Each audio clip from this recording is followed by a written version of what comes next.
How many of you have children or are enough of a child that you might have read J.K. Rowling's Harry Potter series? There are a few of you. In the Harry Potter series, the main, not protagonist, but antagonist in the whole series is one Lord Voldemort. He is such a nasty protagonist, such a horrible person, if you want to call him a person. So just scary, horrible, that no one dares speak his name. So it is he who cannot be named. Now, what are we talking about? We're talking here about something that a lot of people, including Hugo Chavez, have been talking about for quite a few years now. It's fourth generation asymmetric war. And whether we like it or not, whether we're prepared for it or not, or whether we want it or not, it's here, it's with us. We are dealing with it. We are engaged in a fourth generation asymmetric war. Now, what is war? War is the compulsion to accept the enemy's will. Compulsion. In the past, under the tradition of the Westphalian treaties and the so-called Peace of Westphalia, the idea was that war was between two nation states, or maybe an alliance of nation states against another alliance of nation states, but it was a nation state sort of thing. And furthermore, it was a military sort of thing. Flags flying, uniforms resplendent, crossing the sovereign borders of another country to take a province or a market or maybe the whole thing. But under current experience in the last, particularly the last 20 or so years, we found that that's becoming more and more obsolete, and what is more and more in vogue is the fourth generation asymmetric war. We do not want to admit, apparently, that we are engaged in such a war, and when we don't do that, we don't have to worry about it, do we? But don't we? Yes, yes we do indeed. And the charge that Mr. Chavez gave to the officer corps in 2005 at the military academy in Caracas, when he charged every member of the officer corps in Venezuela to learn fourth generation asymmetric war and develop doctrine to deal with it. We are still stuck with Westphalia, pretty much, and our own thinking. And when we talk about defense, we talk about the uniformed forces crossing a sovereign border. But today, that's not happening. The last big confrontation of that nature, in Latin America anyway, took place when? Arturo? War of the Pacific, right? That was 100 years ago. But we have been engaged, whether we want to admit it or not, whether we like it or not, in a problem of fourth generation asymmetric war. What's the objective of fourth generation asymmetric war? It's not to crush another military organization or to destroy a nation's capability of fielding a military force abroad. The objective is to wear down, slowly but surely, the will of the targeted country for the purposes of, say that again? Gaining influence. And eventually, beyond gaining influence, and probably more, not just eventually, but in reality, the real objective is to compel that enemy to your will.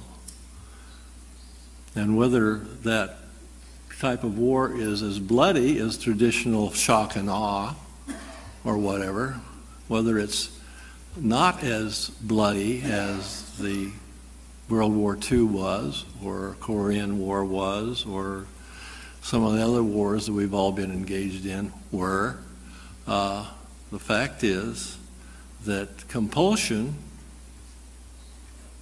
whether it's more benign or not, is still compulsion. And something we ought to give some thought to. Now then, our objective is to control or strangely come to the point of influencing another enemy or entity to your will.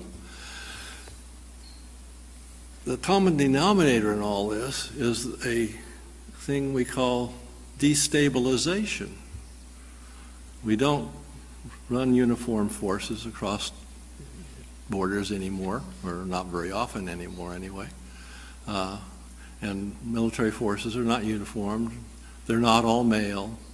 They're also female. They're not all adult. They're also children. And we've got to understand these things, and we've got to deal with them.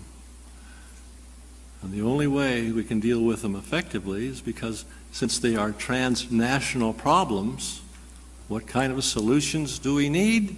Ta-da! Transnational solutions. And Ambassador Naudi has suggested not only that we go that direction, but we take another step further. We have to use brain power. Brain power is the main weapon in this context. Brain power. Smart power.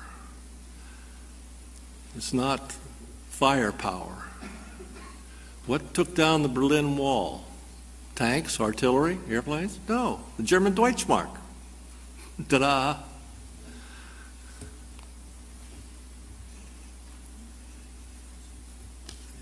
Destabilization can take many forms, and usually it's relatively benign.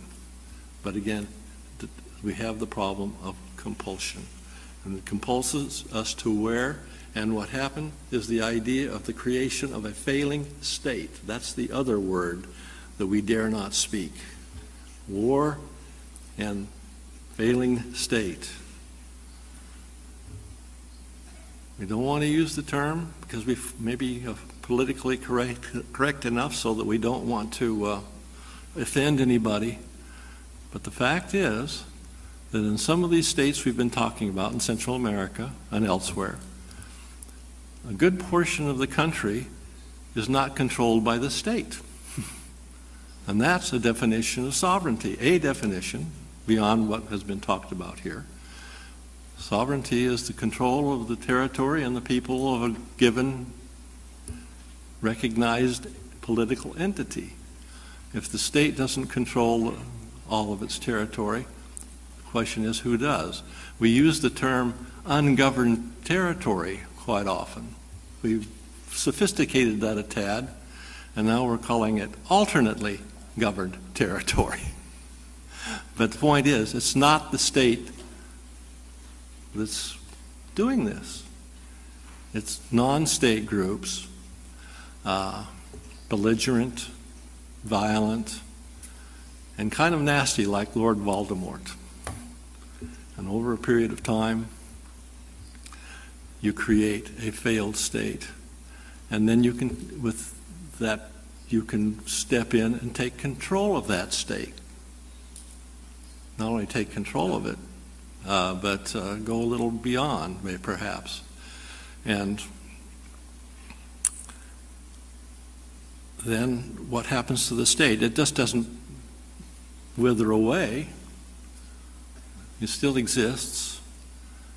Somebody's going to have to take care of it if nobody comes in and takes control of it and runs away with it.